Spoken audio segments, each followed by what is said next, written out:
Hello everybody, I'm Steven from VALHARTV, and today I'll be doing a season review of Bly Manor. I did quite a while ago an episode 1 review, The Good Great Place, with spoilers in it. So I'm going to do spoiler free first and then get into spoilers afterwards. So let's get right in. Overall, this season was slow. It was story driven to a T. It was basically set up as a ghost story. You had a narrator who came in and out of the story to add color and flavor to it. So I thought that was really good. You got to go on a journey through each of the episodes with the characters and cast in it. We get to see why Flora and Miles act the way they do. I honestly think they were the creepiest thing in this whole season. There were a couple of jump scares that I had to jump at too and stuff, which I thought were good.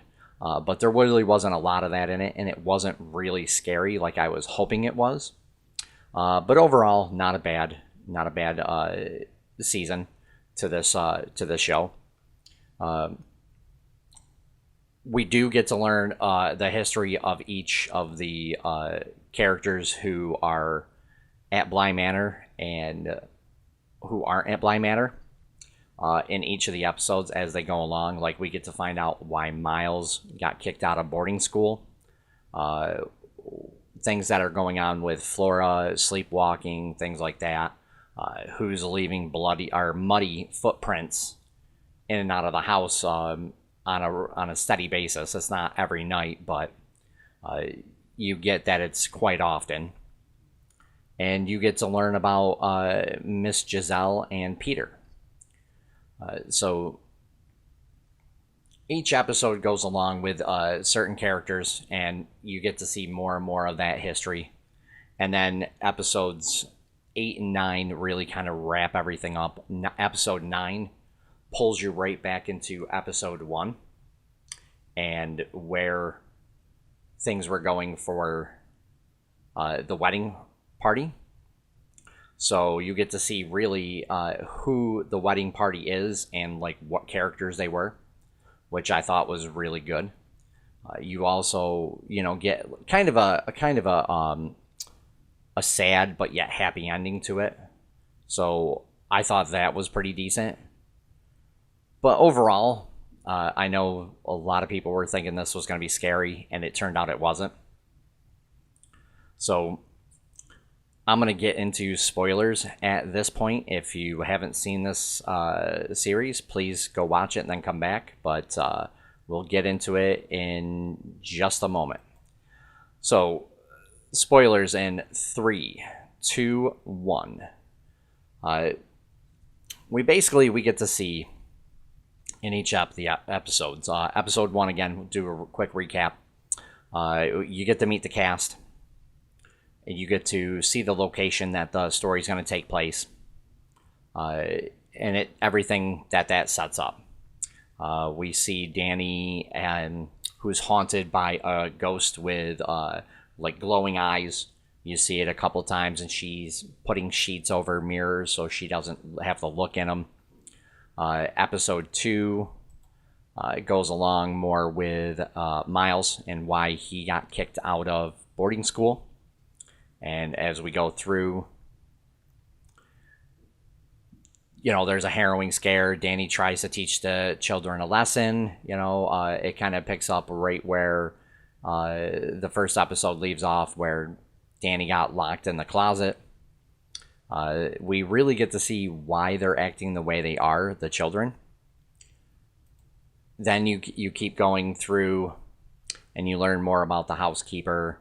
You learn more about Miss Giselle, who was the nanny before Danny, and her boyfriend Peter, who was the guy who stole all the money from their uncle.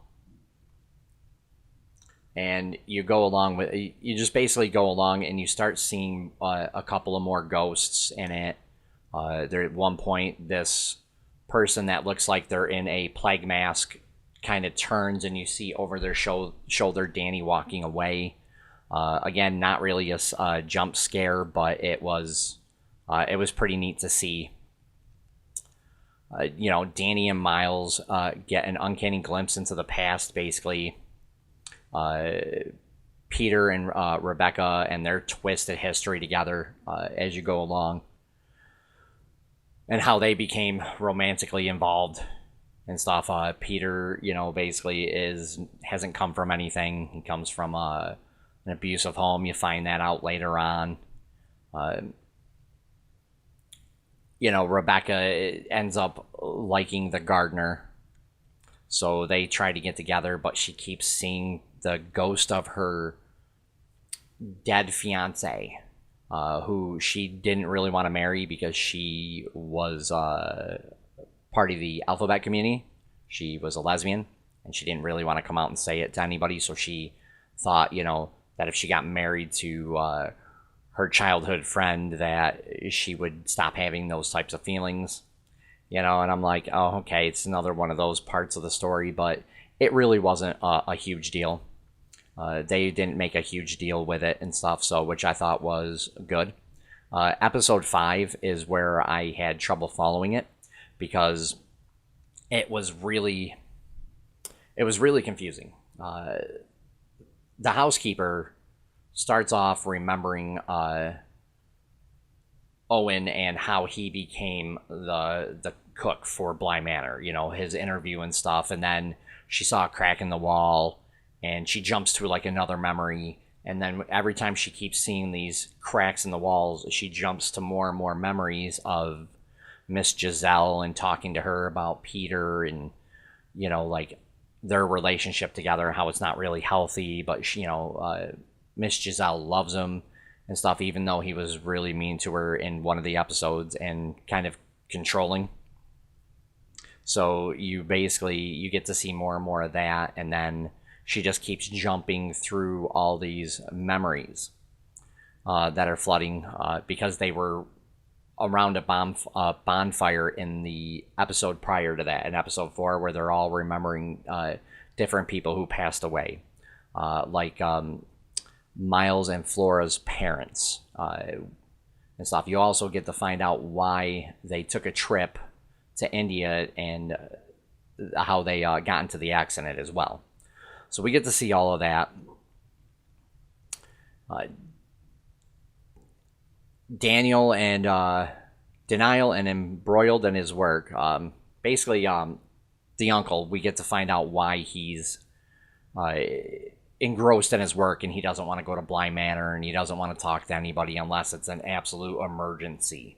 He ends up, we end up seeing later on that he was having an affair with his brother's wife, who is, Flora Miles' mother. And we also learn that Flora is actually his daughter.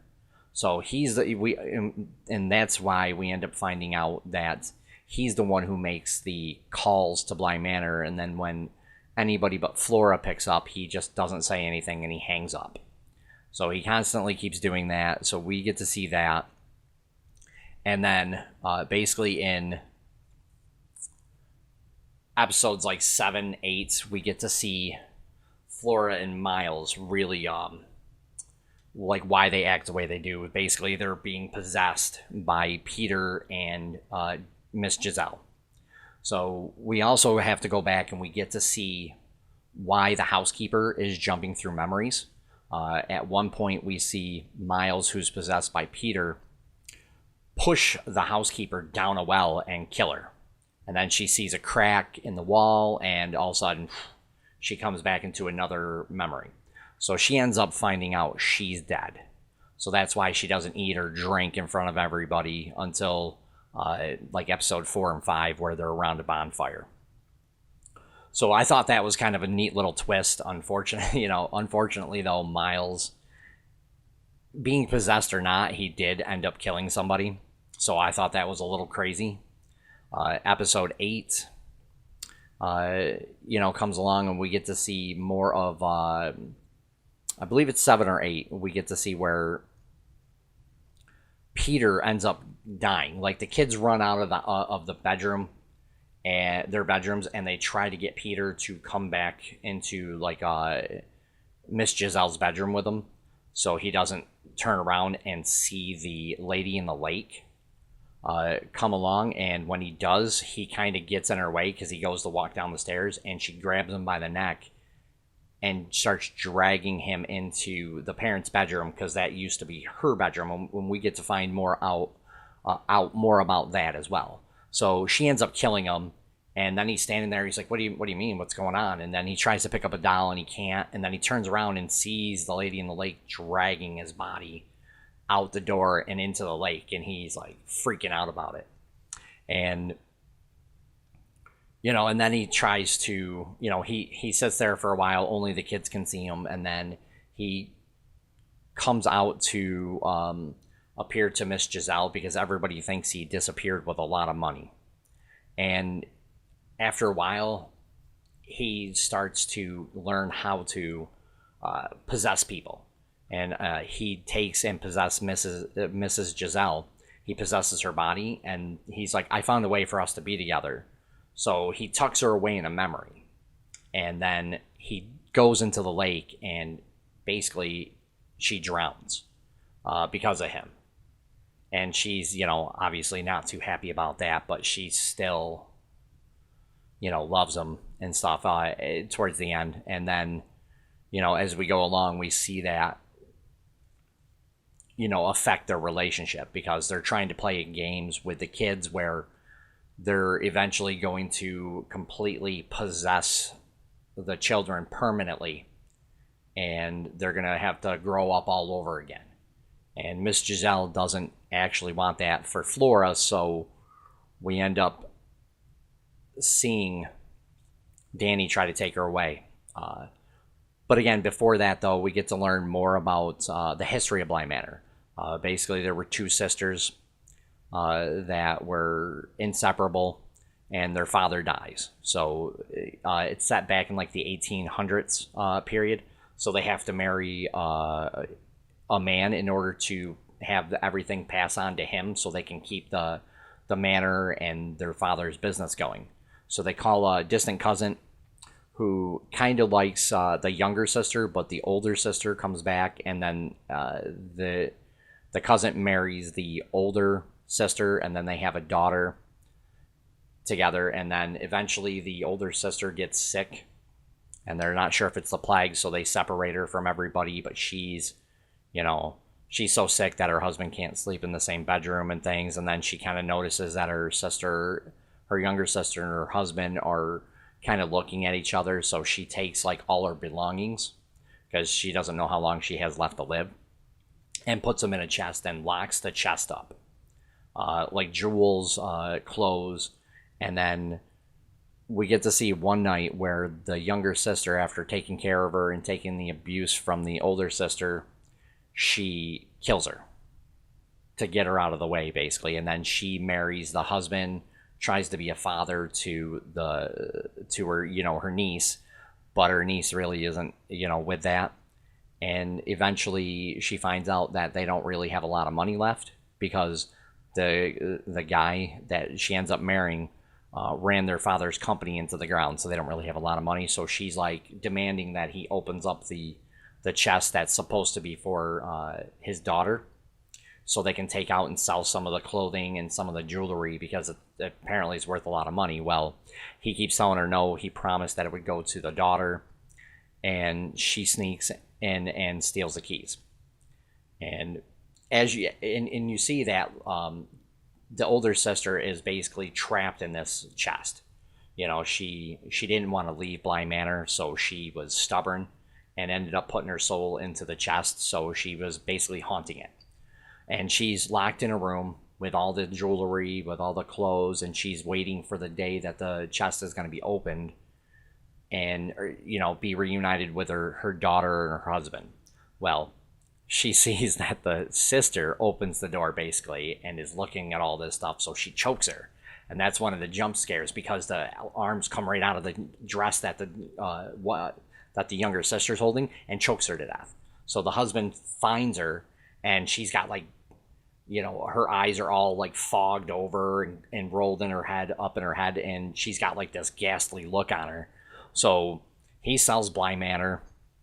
Him and his daughter take the chest that is for her and dump it into the little pond that's there, and they leave because he's superstitious and he doesn't want that same fate to happen to his daughter. So that's where the lady in the lake comes from, and that's where we end up seeing it's the older sister who keeps walking from the lake into the house to the bedroom, and as she's going back and forth, she kills multiple people. Anybody who gets in her way, she kills them. And then as the years go on, her face just, erodes away basically because nobody remembers. And she just basically becomes a mindless ghost that just roams back and forth between the bedroom where she's looking for her daughter and the lake. Excuse me. And in episode 8, this is where we see that the kids, excuse me, are... Episode 8 is where we see that things take a turn for the worst, and the uncle even comes back to Bly Manor because he has a really bad feeling. So Flora ends up getting in the path of the lady in the lake to save Danny because she's dragging Danny around, choking her to death. And then we see Miles, Miles, he's still possessed. So he's trying to run around and do some stuff. And the uncle comes back, and the housekeeper finds Owen and the gardener coming back to Bly Manor too, because they really don't have any other place to go that they want to be at. So she tells them to hurry to the lake because Flora's in trouble.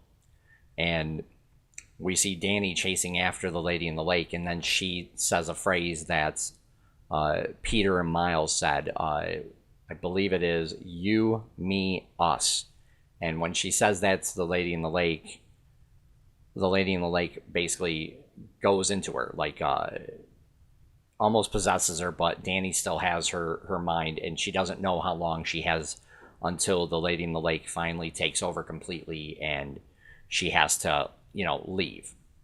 So we see, that's where the story really ends, and then we go to episode 9 where we go back to the very beginning episode, and the girl who's getting married, her middle name is Flora. So we find out that the old lady that's telling the story is the gardener, who lost Danny after quite a few years of being together, because the lady in the lake finally struck, and so she goes back to Bly Manor, finds Danny in the at the bottom of the lake and stuff, where she stays for the rest of her days. And everybody, all the ghosts that were trapped in Bly Manor are gone. Nobody ever was taken after that. So we get to see Flora end up getting married to a guy that's the love of her life, and we realize, and then we see the gardener always put the chair towards the door and leaves the door open for Danny to come back just in case. And then we see a hand on her shoulder at the end. So I thought that was a nice little wrap up for it. I would give this series about a 7.5 out of 10, for the simple fact that it wasn't as scary as that I thought it was going to be, and I was kind of hoping for. But overall, it was good. Everything that goes through, you get to find out about all the twists and turns, and just everything that happened at Bly and all the different characters. And you get to find out like that the gardener's dead, but she's still there, and everybody's interacting with her like she's alive, and it's just, and that's like a really good twist that I thought was excellent for this series. So this wraps up my review on Bly Manor. If you like what I do, please hit the like button and subscribe, as I'll be doing more content each week. So take care for now, everybody. Bye.